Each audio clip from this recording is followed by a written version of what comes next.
Hello, and welcome to Bread and Thread, a podcast about food and domestic history. I'm Liz. And I'm Hazel. We're two friends who studied archaeology together and love history. We normally start by talking about things we've been making. I've just started a new embroidery project that I'm very excited about. Oh, details? So my sister is starting an engineering degree in September, assuming that university's open. Go Ella. And I saw this phrase on Tumblr. We are all victims of physics. True. Technically true. So I'm embroidering that phrase for her with a little, emergency exit man falling over. That is fantastic. And you are the best sibling. I'm currently partway through, so it just says, we are all ictims. I mean, I feel like an ictim. That's a coincidence because I am also embroidering. Well, I'm cross stitching, but there's black work in it. A phrase from Tumblr as well. Oh, which one? It's when I want your opinion, I'll read it in your entrails. Oh, that's a good one. Yeah, I'll take a picture of it and put it on the Twitter, and so should you with your thing. I mean, this is going to be on my Instagram. Oh yeah. Is the black work a crow? Please tell me it's a little crow. No, it's a raven. Oh, well, it's still a corvid. That's the important thing. Yeah, the raven isn't in black work, but it's got like a background in black work.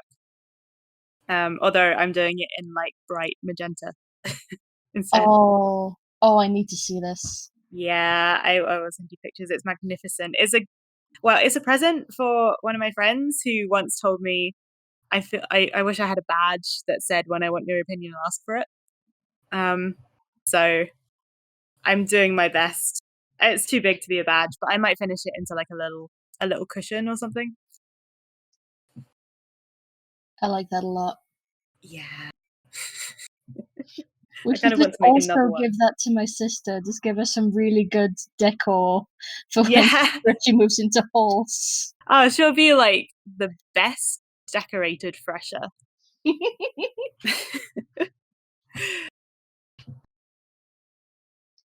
So, yeah. What are you teaching us about today? Okay, today we are going to learn about the wild and wonderful history of rum. Oh. So this all started when Liz sent me a text with, we should make an episode about rum because of this, and a link to an article about how rum is apparently the new gin. In that people are making it in their homes. Oh, okay. Oh, did you not read it? I did not read that bit. No, it's like I read the new home distilling thing. Everyone's making rum apparently. What? When did this happen? I don't know. It might be a lockdown thing. Everyone's making rum now. Bro, I love the idea that people were like, distilling gin at home isn't really a great idea. This can go horribly wrong. Let's make rum instead. I mean, I don't know for taste, but I really like the smell of rum, so I'm fine with this. And it goes well in cakes. Ooh. Now that is a thought. I might have to... Damn, I want some rum now. I was researching this, like, by the end of it, I just really fancied a mojito. Well, maybe you should make some rum. Maybe I should.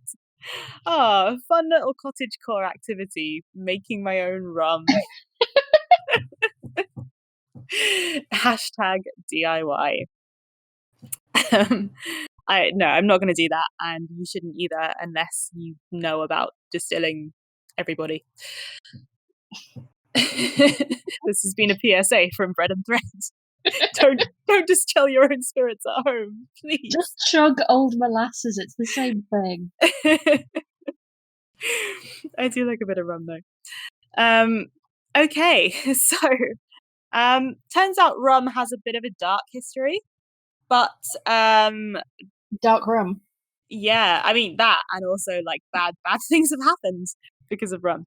But well, I guess not because of rum, but I because of mean, rum people's happened desire because for of bad rum. things. Yeah. You could say. So, but let's not shy away from that on the Bread and Bread podcast.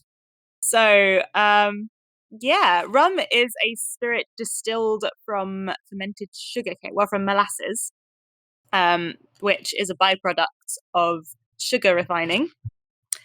Although apparently, it's kind of a running theme here on this podcast that people will ferment anything, literally anything. So sugarcane has apparently been fermented for a long time, but the first specific reference is apparently in a Sanskrit manuscript from 1129, and that's a reference to a beer made from fermented sugarcane. But rum, as we know it as a spirit, didn't appear until the 17th century, when it was first distilled on the Caribbean islands. Probably first distilled by slaves who figured out that they could use the excess molasses on the sugar plantations to make alcohol. And rum's early history is pretty tied to the slave trade. Not gonna lie, it's not a great time. Because apparently rum became one of the big exports for America as a young country, well, as a colony and then as a young country. In fact, apparently 80% of New England's export was rum at one time. Wow. Yeah. That's a lot of rum. That is a lot of rum. And in order to make that much rum, they needed a lot of sugar and a lot of molasses. And in order to do that, they needed more plantations, more slaves. So, yeah, kind of a vicious cycle of bad stuff. So apparently the name rum comes from, well, this is debatable, but apparently it comes from the nickname rumbullion or rumbustion, which are both terms that mean a violent uproar. Good words, right? Good words. Rumbustion. And it got Like a shortened. rum combustion. It does sound a bit like some kind of machine driven by rum. The internal rumbustion engine. That's what I run on.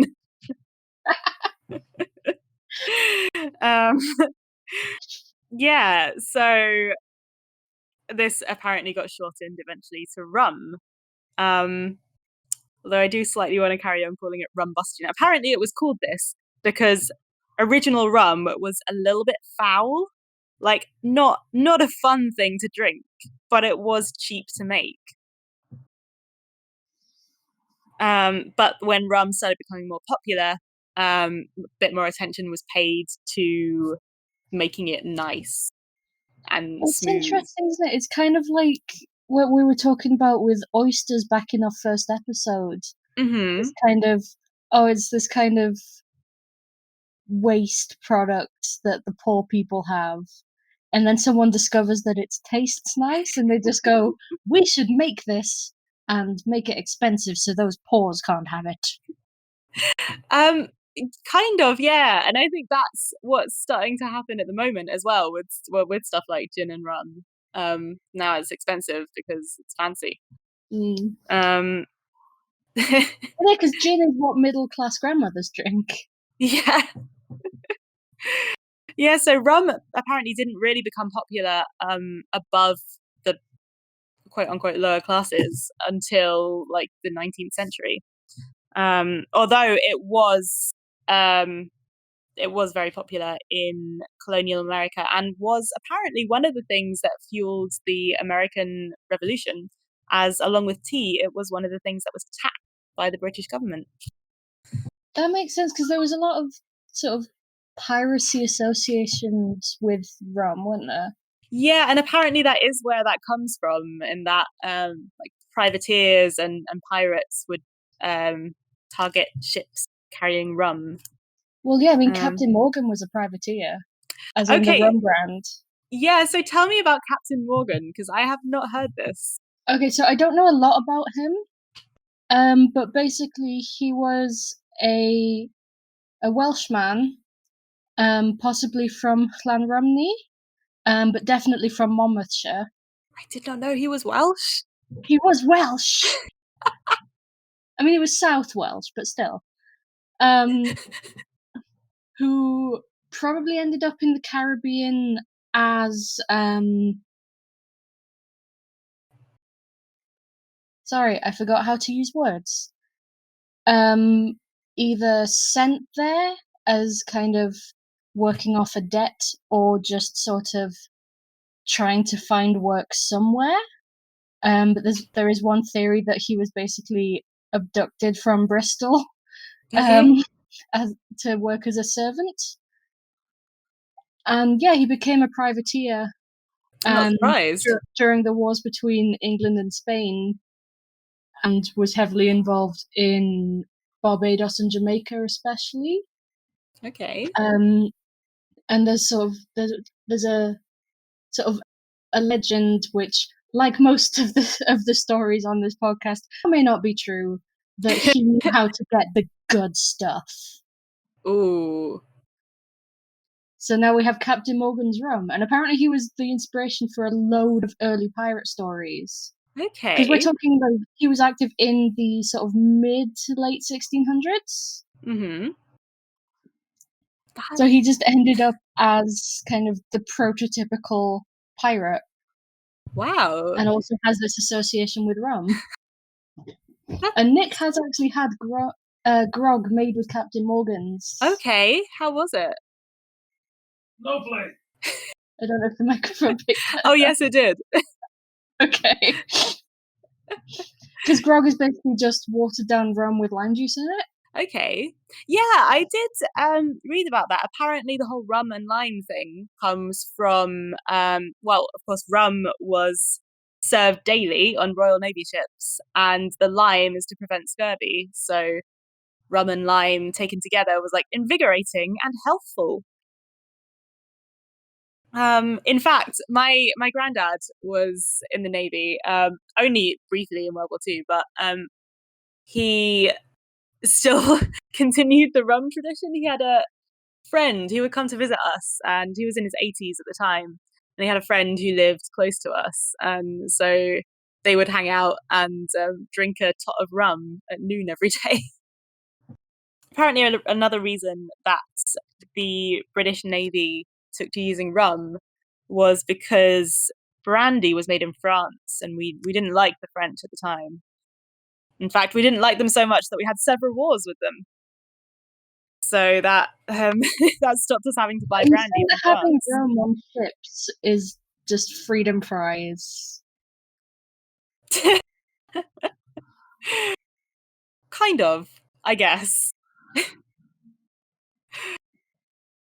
In fact, apparently rum became so popular in America in the 18th century that when running for government in 1758, George Washington supplied voters with 28 gallons of rum. Now, if only that happens these days. I mean, it wouldn't make me more likely to vote for anyone, but I would definitely enjoy that sweet bribery. I'm assuming that's for a large crowd rather than I would just you can have 28 gallons of rum. I assume it is not 28 gallons of rum each. that would be quite expensive. I guess it was like for an event or something. I'm guessing he wasn't going door to door just giving people rum.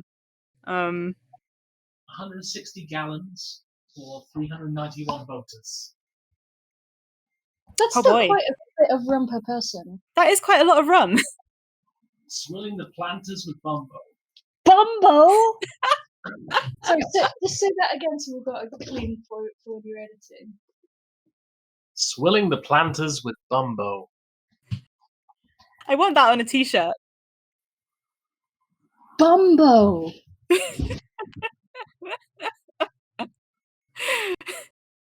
That's it. That's what I'm calling it from now on. I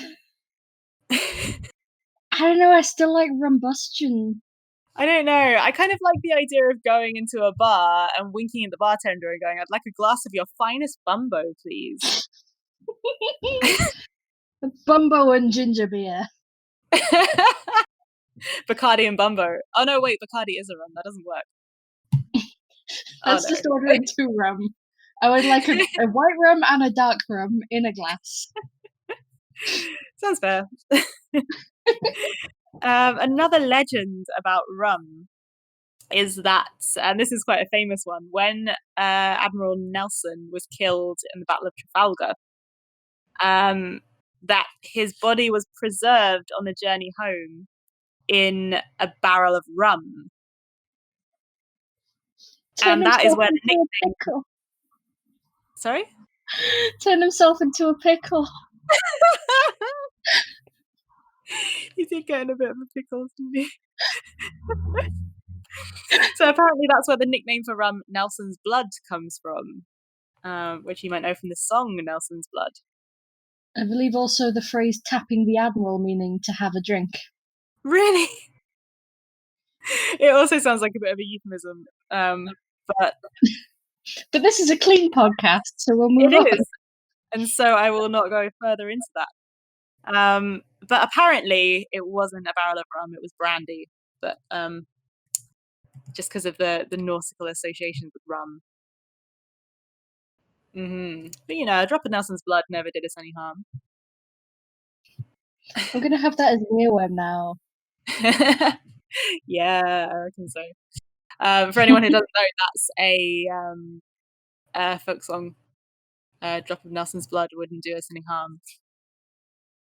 So, bringing us almost up to the present day, I have one more twist in the history of rum, and that is that Bacardi, which is these days one of the biggest rum distilleries in the world. Although going back to Captain Morgan, did you know that apparently Captain Morgan is heavily subsidized by the US government? No. Yeah. Why? Apparently the company that makes, I think it's something to do with tax money or yeah, I'm not sure, but it's headquartered in the US Virgin Islands, and the US government has spent a lot of money to help them build a new distillery and subsidize the price of molasses. So yeah. How odd, because that's a tax haven as well, isn't it? Yes, it is. Yeah, so you would think, I don't know. Are they still giving the planters bumbo? Is that what's happening? Maybe it is. Maybe they're still swilling the planters.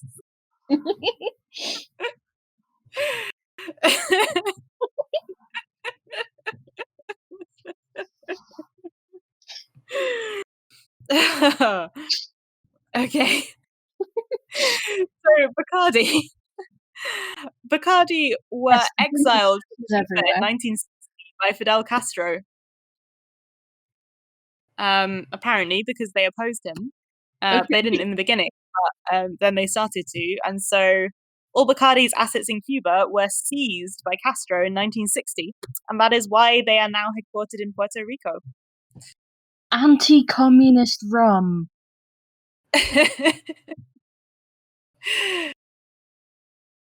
I honestly don't know what to say to that. I present that fact without comment. I just thought it was quite interesting. Yeah. So I'm going to give you a little recipe from 1895 for a rum punch from the book Modern American Drinks, published in 1895. So this is for Jamaica rum punch. Fill a mixing glass half full of fine ice. Add 1 tablespoon of fine sugar, a little water, the juice of half a lemon, 1 jigger of Jamaican rum. That's the metal hourglass cocktail measuring thing. Yeah, 1 jigger like of a big shot, right? Yeah. And 1 jigger of Irish whiskey. Mix well, strain into a fancy bar glass, trim with fruit or leave on ice, and serve with straws. That's a pretty alcoholic punch they've got there. Mm. That's basically just rum, whiskey, and lemon juice, slightly sweetened. That sounds like it would have a bit of a kick to it. Yeah. I can imagine all these 1890s ladies just getting absolutely battered.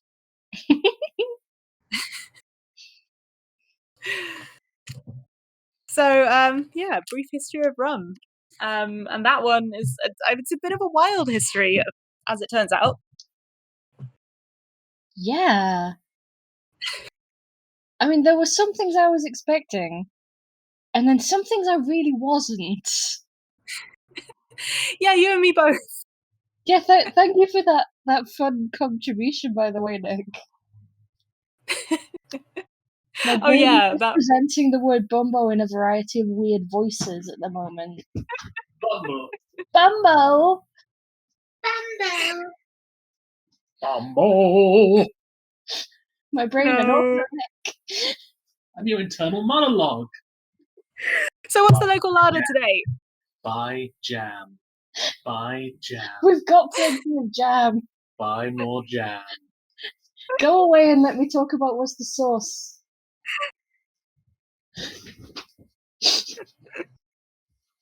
In case anybody's wondering, this is just every day with the Blakes. It really is. This is a Nick heavy episode.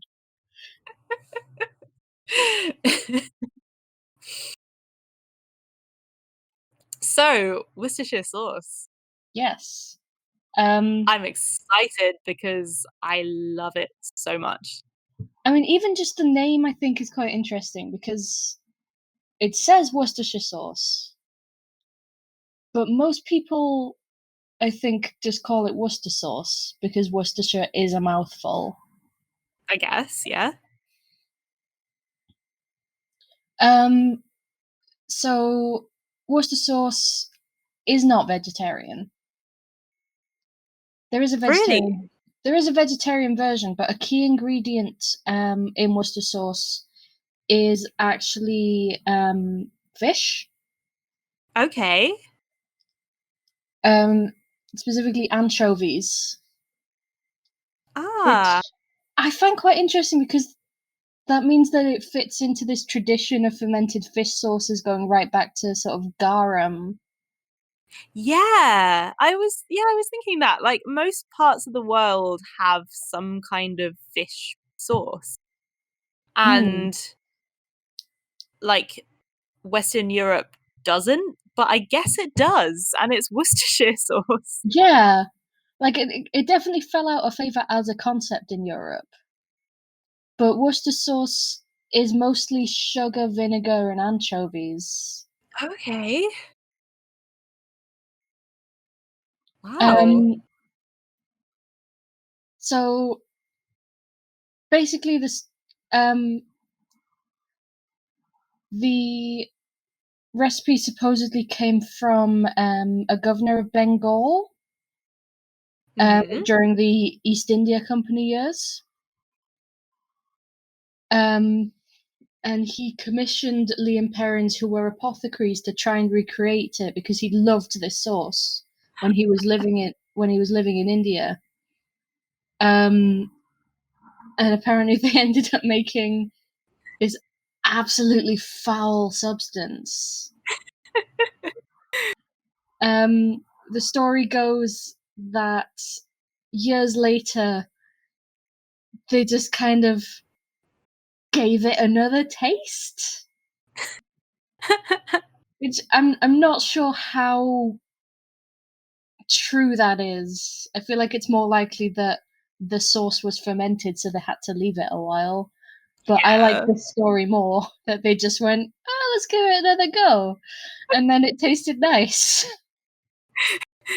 I mean, as a home brewer, that is kind of what I do with things. I'm not just like, yeah, I'm not sure how long this needs to ferment, so I guess we'll just try it every couple of months. But would you go to the point of you abandon a barrel of it in the basement and then you go and give it another try? I mean, people like buy those ancient wine bottles that are rescued from shipwrecks and try them, don't they? People will try anything. True, but again, that was drinkable at the time, theoretically. Like, I just can't get my head around it just being, let's give it another taste, rather than they needed to ferment it. As much as I adore the story, I can't. But yeah, it was sold to the general public from 1837, which means we've had Worcester sauce since literally the beginning, the first year of the Victorian era. Wow. It does seem like a very Victorian concept. Well, yeah, you've got stealing an idea from India. Mm-hmm. You've got going to some random apothecaries and going, here, make this. We've got a completely bastardized version of a food from another country. And we've got inadvisable food experiments.